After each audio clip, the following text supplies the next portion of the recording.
The National Weather Service in Grand Rapids has issued a severe thunderstorm warning for Van Buren County in southwestern Michigan, Kalamazoo County in southwestern Michigan until 11 p.m. Eastern Standard Time. At 10:02 p.m. Eastern Standard Time, severe thunderstorms were located along a line extending from near Benton Harbor to near Cassopolis, moving northeast at 45 miles per hour. Hazard, 60 miles per hour with gusts and quarter-size hail. Source, radar indicated. Impact, hail damage to vehicles is expected. Expect wind damage to roofs, siding, and trees.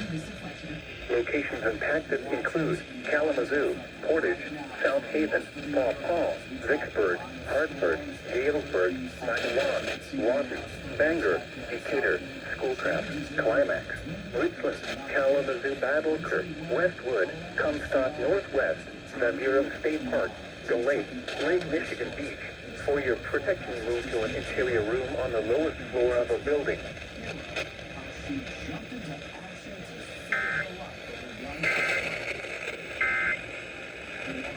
Who I was